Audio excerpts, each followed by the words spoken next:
Flash spécial, l'Afrique vient de vivre quelque chose qui va encore vous choquer. Alors si vous ne voulez manquer aucune information, cliquez sur s'abonner et suivez attentivement cette vidéo. Très bonne heureuse année 2026 à toi qui regardes cette vidéo et merci de t'abonner. C'est un tournant historique pour la justice sénégalaise.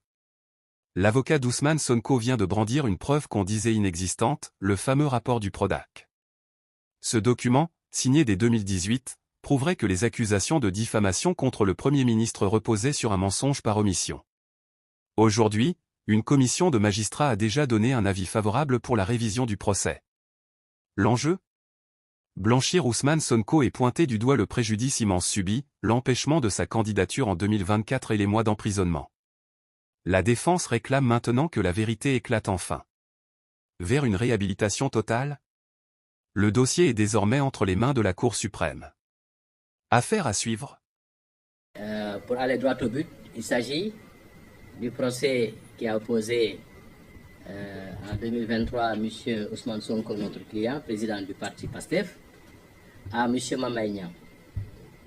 Comme vous le savez, M. Ousmane Sonko avait été déclaré coupable de diffamation et d'injure publique à la suite d'une procédure que je me garderai de qualifier par respect pour notre justice, la justice de mon pays, mais en tout cas une procédure qui est restée unique dans les annales de la justice sénégalaise. Parce qu'en une trentaine d'expériences professionnelles, je n'ai jamais eu une procédure de diffamation jugée à la première audience en première instance, jugée à la première audience en appel, sans que même les délais d'appel soient expirés et sans que même l'appel de notre client ait été enrôlé.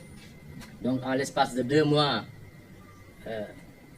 il a été condamné en première instance. La condamnation a été, comme vous avez dû, vous y avez assisté, a été confirmée et même mieux alourdie en appel.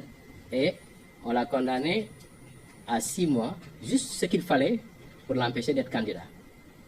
Parce qu'en première instance, je pense qu'il a été condamné à 2 ou 3 mois, 4 mois, je ne me rappelle plus exactement. Mais en tout cas, c'était une condamnation qui ne le privait pas de ses droits électoraux. En appel, eh bien, comme il fallait un minimum de 6 mois pour ne pas être candidat, eh bien, on l'a condamné à 6 mois, ce qui l'a empêché d'être candidat. Et cette condamnation, comme vous le savez, elle est intervenue, elle est fondée sur l'inexistence, j'allais dire, du rapport du Prodac, dont notre client disait qu'il avait épinglé M. Mamaye Niang. Alors, à la suite, maintenant, quand M. Ousmane Sonko s'est retrouvé Premier ministre, bien entendu, le rapport dont on disait qu'il n'existait pas, et on y reviendra, ce rapport-là a été porté donc à sa connaissance, et il s'agit d'un rapport qui existe bel et bien, qui a été signé, et qui épingle, pour reprendre le mot de notre client, qui épingle bien M. Mamaye Niang. Alors, fort de cela, M. Sonko a demandé à ses conseils de saisir le garde des Sceaux à l'effet de faire procéder à la révision de son procès. Alors, donc, et pour ce cas-ci, parce que la révision, c'est une voie de recours extraordinaire, mais qui est prévue par la loi organique sur la Cour suprême. Les voies de recours ordinaires, elles sont prévues par le Code de procédure pénale. C'est l'appel, c'est l'opposition, etc. Mais ici, c'est une voie de recours qui est prévue et encadrée par les dispositions de la loi organique sur la Cour suprême. Et comme le nom l'indique, c'est une loi qui, dans la hiérarchie des normes dans ce pays-là, a une valeur supérieure à celle des lois ordinaires. Alors, donc, et cette loi organique prévoit plusieurs cas dans lesquels la révision d'un procès peut être initiée. Dans l'histoire du Sénégal, je pense que c'est la première fois que cela arrive. On en a parlé avec l'ancien président du Conseil, Mamadou Dia, mais ça n'avait pas abouti. Et donc c'est la première fois qu'on en arrive aujourd'hui à cette étape que je vais vous décliner tout à l'heure. Alors, donc pour le cas qui concerne M. Sonko, c'est le 4e cas qui est prévu par l'article 93 de la loi organique sur la Cour suprême, qui prévoit, est-ce que pour ne pas écorcher le texte. Je vais vous lire le 4e cas. Je ne vais pas vous lire tout le texte. C'est l'article 92. Hein? 92. Voilà, lorsque, après une condamnation, un fait vient se produire ou se révéler, ou lorsque des pièces inconnues lors des débats sont présentées, de nature à faire naître un doute sur la culpabilité du condamné. C'est bien le cas du rapport Prodac. Alors, mais dans ce cas précis, M. Ousmane Sonko n'a pas le pouvoir, n'a pas la prérogative de saisir directement la Cour suprême. Ses avocats non plus. Le passage obligé, c'est le ministre de la Justice, garde des Sceaux. Donc, il nous a instruit de saisir le garde des Sceaux, ce que nous avons fait, en correspondance, pour lui demander de bien vouloir instruire une demande de révision sur la base de cet élément nouveau.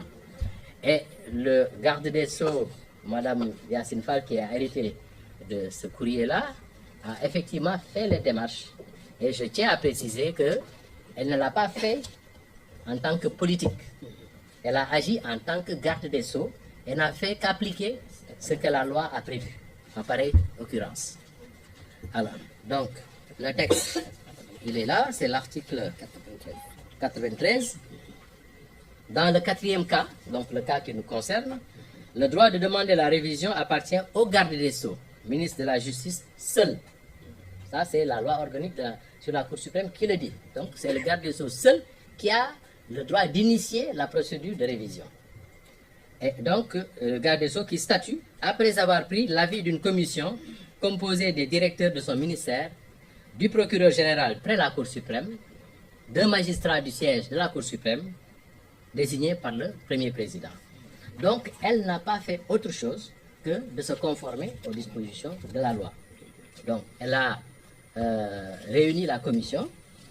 Donc, et cette commission qui regroupe les différents directeurs de son ministère a été présidée pour la circonstance par un magistrat de la Cour suprême qui est président de chambre à la Cour suprême. Donc, après le premier président et le procureur général, c'est le magistrat le plus haut en grade au niveau de la Cour suprême.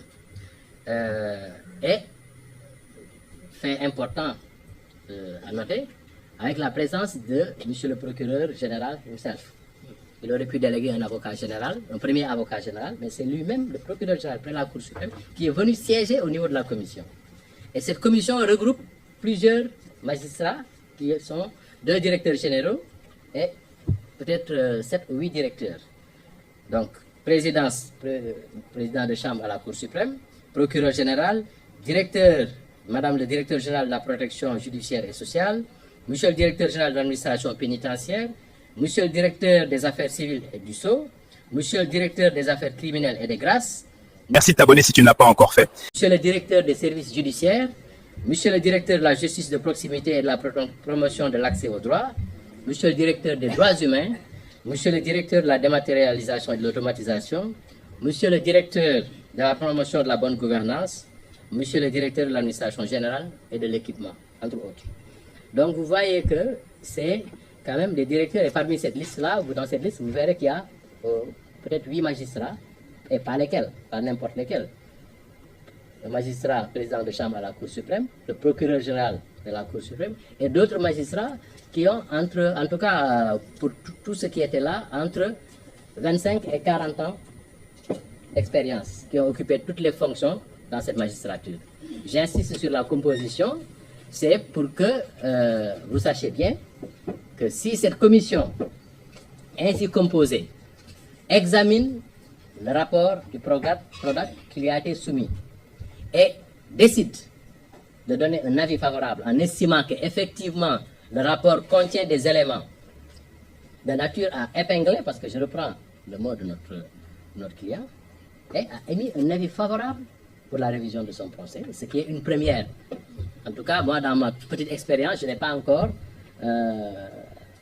eu vent de la réunion de cette commission qui aurait rendu un avis favorable à une révision d'un procès quel qu'il soit.